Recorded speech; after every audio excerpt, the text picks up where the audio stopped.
मुख्यमंत्री जरांगेंच्या मागण्या मान्य करतील, जरांगे मुंबईत येणार नाहीत. आमदार प्रसाद लाड यांच्याकडून विश्वास व्यक्त. मंत्र्यांनी फडणवीस आणि शिंदेंचं ऐकून मराठ्यांचं वाटोळ करू नये, त्यामुळे कुणीही घरी बसू नये. मनोज जरांगेंचं मराठा समाजाला आवाहन.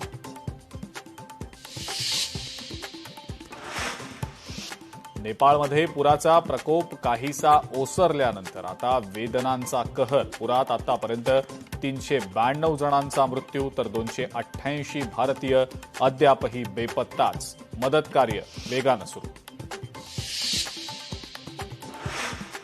नवी मुंबई पोलीस आयुक्तालय हद्दीमध्ये अद्यापही छमछम सुरूच. नियमांचं उल्लंघन करून डान्स बार सुरू असल्याची माहिती.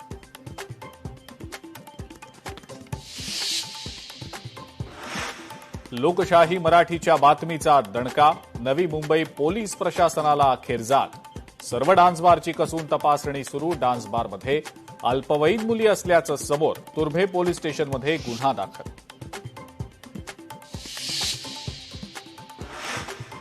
अनेक दशकांपासून वन विभागाकडे असलेल्या संजय गांधी राष्ट्रीय उद्यानाच्या 193 एकर जमिनीला संरक्षण मिळावं. सेव्ह एसजीएनपी गटाची वनमंत्र्यांकडे मागणी. तर रस्ते आणि उद्यानांसाठी वनजमिनीचं हस्तांतरण ही एक फसवणूक. वनमंत्र्यांचं वक्तव्य.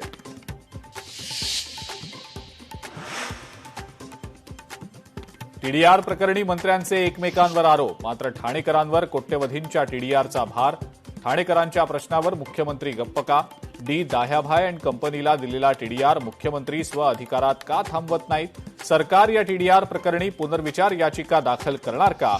लोकशाही मराठीचे सवाल. प्रकल्प बाधितांच्या नावाखाली सरकारची घोर फसवणूक. कोट्यवधींच्या घोटाळ्याची माहिती लोकशाही मराठीच्या हाती. मुंबई अहमदाबाद हायस्पीड रेल्वेच्या कामात अधिकाऱ्यांचा गैरव्यवहार. लोकशाही मराठीनं बातमी दाखवूनही अधिकाऱ्यांवर अद्यापही कारवाई नाहीच.